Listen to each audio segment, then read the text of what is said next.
Style తో సరికొత్త designs తో ఎస్కేటీ గోల్డెన్ డైమండ్స్ ఈ జూలై 5న నల్లకండలో గొప్ప ప్రారంభం. నమస్తే, వెల్కమ్ టు ఐ డ్రీమ్. నేను వలి. వెనిజులా దేశంలో ప్రస్తుతం కనిపిస్తున్నటువంటి దృశ్యాలు చూస్తుంటే నిజంగా కన్నీళ్లు వస్తున్నాయండి. 2 వరుస భూకంపాల తర్వాత అక్కడి ప్రదేశాలు మరుభూమిని తలపిస్తామని నిజంగా చాలా బాధ కల్పించేటువంటి దృశ్యాలు. కొన్ని వీడియోస్ మీకు చూపిస్తాను. భూకంపం వస్తున్నటువంటి టైంలో తమ ప్రాణాలు దక్కించుకోవటానికి ఏ విధంగా పరుగులు పెడుతున్నారు, ప్రాణ భయంతో బయటికి ఏ విధంగా పరుగులు తీస్తున్నారు ఒక్కసారి ఇక్కడ చూడండి. మొత్తంగా అక్కడ వెనిజులా రాజధాని కారకస్ ప్రాంతం, అలాగే లాగువైరా అయితే ఇంకా చాలా తీవ్రంగా నష్టపోయినటువంటి సిటీ అది. ఇక్కడ చూడండి, మొత్తం ఆ బిల్డింగ్ మొత్తం కదిలిపోతుంది, ఊగిపోతుంది, ఉయ్యాల ఊగినట్టు ఊగిపోతుంది ఆ బిల్డింగ్ లోపల ఉన్న వాళ్ళు తమ ప్రాణాలు కాపాడుకోవడానికి. ఇక్కడ చూడండి, బిల్డింగ్ అప్పటి వరకు బాగానే ఉన్న బిల్డింగ్ భూకంపం దాటికి ఏ విధంగా నిర్లిస్తుందో చూడండి. గోడలు ఏ విధంగా పగిలిపోతున్నాయి చూడండి, గోడలు ఏ విధంగా చిట్లిపోతున్నాయో చూడండి.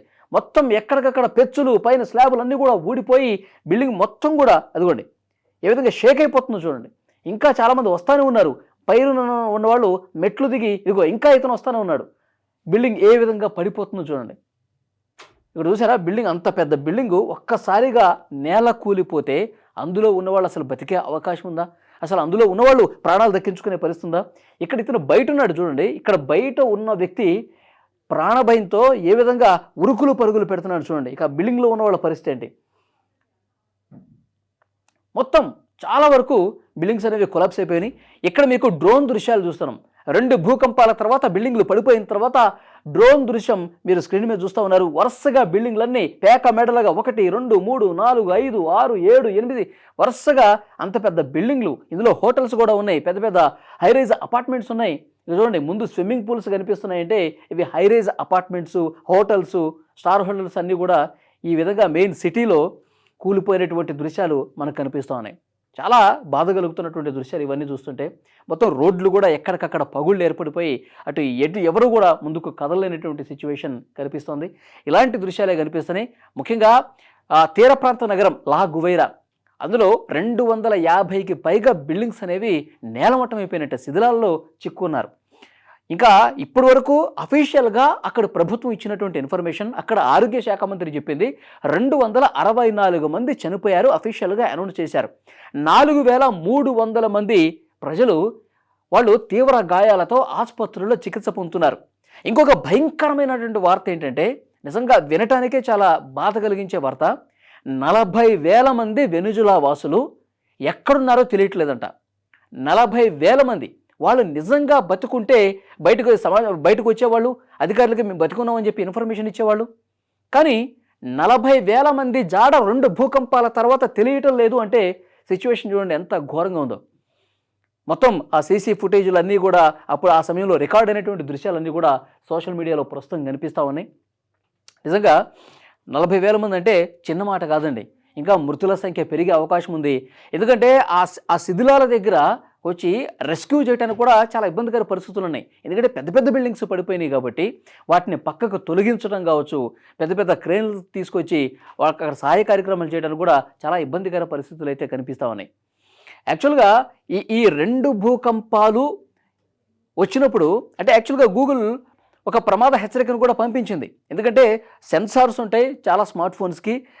ఏదైనా దాన్ని ఏమంటారు, భూమి కదిలినప్పుడు ఆటోమేటిక్గా గ్రాస్ప్ చేసినప్పుడు అలర్ట్ మెసేజ్లు పంపించేసింది. కానీ అప్పుడు కనుక తేరుకుని బయటకు వచ్చుంటే ప్రాణాలు రక్షించుకునే వాళ్ళే. కానీ తేరుకునే సమయం కూడా లేదు. ఎందుకంటే 2వ భూకంపం 7.5 తీవ్రతతో ఏదైతే వచ్చిందో ఆ 7.5 తీవ్రతతో వచ్చిన భూకంపం చాలా బిల్డింగ్ని కొలాప్స్ చేసేసింది. మొదటి భూకంపానికి 2వ భూకంపానికి కేవలం 39 సెకండ్లు మాత్రమే తేడా ఉంది కాబట్టి ఆ గ్యాప్ చాలా తక్కువ టైం ఉంది కాబట్టి ప్రాణాలు రక్షించుకోలేని పరిస్థితి ఏర్పడుతుంది. కానీ ఇంతమంది 40,000 మంది జాడ ఇంకా తెలియట్లేదు అంటే యాక్చువల్గా 24వ తారీఖు అక్కడ నేషనల్ హాలిడే అంట వెనిజులా దేశంలో. ఆ నేషనల్ హాలిడే రోజు అందరూ కూడా మామూలుగా వర్కింగ్ డే అయితేనేమో హ్యాపీగా అందరూ ఆఫీసులకు, స్కూళ్ళకి అట్లా వెళ్ళిపోతారు. ఇళ్లలో చాలా తక్కువ మంది ఉంటారు. కానీ అది హాలిడే కావటం చేత అందరూ కూడా ఇళ్లల్లోనే ఎక్కువ మంది ఉన్నారు, రోడ్ల మీద కూడా తక్కువ ఉన్నారు, ఇంట్లో ఉన్నారు, వాళ్ళ ఫ్యామిలీస్తో ఉన్నారు. అందుకనే ఇంతమంది కనిపించకుండా పోవటానికి ఇంతమంది శిథిలాల కింద చిక్కుకుపోవటానికి కారణంగా కనిపిస్తోంది. సో ఈ రోడ్లు చూడండి, ఒక్కసారి ఈ రోడ్లను చూస్తే ఈ రోడ్లు మళ్ళీ బాగు చేయడానికి సంవత్సర కాలం పైగా టైం పట్టే అవకాశం కనిపిస్తోంది. మొత్తం ముందుకి వెనక్కి అసలు ఏమీ వెళ్ళలేనటువంటి సిచ్యువేషన్ కనిపిస్తోంది. చూడండి మొత్తం పగిలిపోయినాయి, ఎక్కడికక్కడ నెరలి చేసింది రోడ్డు అంతా కూడా. ఇది పడిపోతున్నటువంటి దృశ్యం చూడండి. ఇంత బిల్డింగ్ ఒక్కసారిగా కొలాప్స్ అయిపోతుంటే, కిందకి కూలిపోతుంటే నిజంగా అక్కడ ఆ ప్రాంతంలో ఆ టైంలో ఉన్నవాళ్ళు ఏ విధంగా హాహాకారాలు పెట్టుంటారు, ఏ విధంగా ప్రాణాలు అరచేతిలో పెట్టుకుని వాళ్ళు పరుగులు తీసుంటారో కూడా అర్థమవుతుంది. నిన్న మనం ఒక వీడియో చేసాం ఎయిర్పోర్ట్లో అండి. ఎయిర్పోర్ట్లో కారకాస్ వెనిజులా రాజధాని, ఆ ఎయిర్పోర్ట్లో మొత్తం అంత ఎయిర్పోర్టు ఆ బిల్డింగ్ పైన స్లాబ్లన్నీ కూడా కూలిపోయి కింద పడుతుంటే ఫ్యామిలీస్ చిన్నపిల్లలు వేసుకుని వాళ్ళందరూ కూడా వాళ్ళు హగ్ చేసుకుని వాళ్ళ పిల్లల్ని ఆ రిసెప్షన్ దగ్గర టేబుల్ ఉంటుంది కదండి, టేబుల్ దగ్గర తలదాచుకున్నారండి. చిన్న చిన్న పిల్లల్ని తీసుకొని ఎక్కడ కూలిపోతుందో అని చెప్పి భయపడిపోయి వాళ్ళందరూ కూడా టేబుల్ దగ్గర తలదాచుకున్నారు. సో ఇవే సీన్స్ కనిపిస్తున్నాయి ప్రస్తుతం సోషల్ మీడియాలో. వెనిజులా దేశానికి సంబంధించినటువంటి ఈ భూకంపానికి సంబంధించిన దృశ్యాలు కనిపిస్తూ ఉన్నాయి. ఇంకా ఆ 40,000 మంది జాడ ఎప్పుడు తెలుస్తుంది? ఈ బిల్డింగ్స్ అన్ని తొలగించాలంటే దాదాపు నెల రోజుల సమయం పడుతుంది. వందల కొద్ది బిల్డింగ్స్ లాగువైరా పట్టణంలోనే 250కి పైగా బిల్డింగ్స్, పెద్ద పెద్ద బిల్డింగ్స్ కూలిపోయినాయి. వాటన్నిటిని తొలగించాలి. అసలు బిల్డింగ్ మొత్తం కింద బేస్ మాత్రమే మిగిలిందండి. పైన ఉన్నటువంటి 20 అంతస్తులు, 30 అంతస్తులు, ఒక్కొక్కసారి 50 అంతస్తుల బిల్డింగ్లు కూడా ఉన్నాయి. హైరేజ్ అపార్ట్మెంట్స్, నివాస ప్రాంతాలు అవన్నీ. అందులో ఫ్యామిలీస్ అందరూ ఉంటా ఉన్నారు.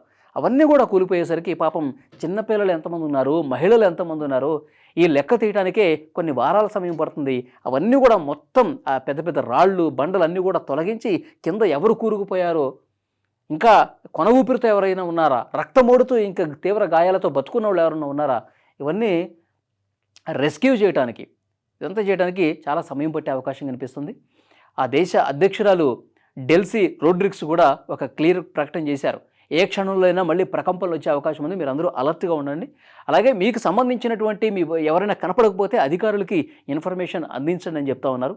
సో అమెరికా కూడా ప్రస్తుతం పెద్ద సాయమే చేయబోతుంది. ఎందుకంటే వెనిజులా అధ్యక్షుడు మదురోని కిడ్నాప్ చేశాడు డొనాల్డ్ ట్రంప్. ప్రస్తుతం పోలీసుల అరెస్ట్ చేసి జైల్లో పెట్టారు కదా, ఆ వెనిజులా దేశమే. ప్రస్తుతం ఈ దేశాన్ని పూర్తిగా బాగు చేయాల్సినటువంటి బాధ్యత, సాయం చేయాల్సినటువంటి బాధ్యత డొనాల్డ్ ట్రంప్ మీద ఉంది. కాబట్టి ఆయన కూడా సాయం చేసే అవకాశం కనిపిస్తుంది. ఇప్పటికే $250 మిలియన్ సాయం అమెరికా ప్రకటించింది. యుద్ధ నౌకలు పంపిస్తూ ఉన్నారు, పెద్ద పెద్ద నౌకలు. ఈ సాయం చేయడం కోసం మెడిసిన్స్ ఇవన్నీ కూడా జల రవాణా మార్గంలో పంపిస్తూ ఉన్నారు. సైనిక విమానాలు పంపిస్తూ ఉన్నారు, మెడిసిన్స్, ఆహారం కూడా పంపిస్తూ ఉన్నారు. స్విట్జర్లాండ్ కావచ్చు, జర్మనీ కావచ్చు, ఫ్రాన్స్, నెదర్లాండ్, మెక్సికో, ఈ దేశాలన్నీ కూడా ఇప్పటికే సాయం ప్రకటించాయి. మన భారత ప్రధానమంత్రి నరేంద్ర మోదీ కూడా వెనిజులాకి సాయం చేసేందుకు ముందుకొచ్చారు. అవసరమైనటువంటి మెడిసిన్స్, నిత్యావసర వస్తువులు పంపించడానికి కూడా భారత ప్రభుత్వం సిద్ధమైనట్టుగా తెలుస్తోంది. నిజంగా ఏ దేశంలో కూడా ఇలాంటి ఘటనలు జరగకూడదండి. ఎందుకంటే భూకంపాలు వచ్చి నివాస ప్రాంతాల బిల్డింగ్లన్నీ కూడా కూలిపోవటం అంటే పెద్ద ఎత్తున ప్రాణ నష్టం సంభవిస్తుంది. సో నిజంగా ఇక ప్రకృతి వైపరీత్యాల్ని మనం ఏం ఆపలేం. సునామీలు వచ్చినా, భూకంపాలు వచ్చినా దాన్ని ఆపే ప్రసక్తి లేదు. దేవుడి మీద భారం వేయటం తప్ప. ప్రస్తుతం దేశాలు కూడా వీళ్ళంత సాయం చేస్తూ ఉన్నారు. సోషల్ మీడియాలో ప్రస్తుతం ఈ కూలిపోతున్న దృశ్యాలు, ప్రజలు ప్రాణాలతో వాళ్ళు బయటకు వస్తున్నటువంటి దృశ్యాలు సోషల్ మీడియాలో వైరల్గా మారాయి.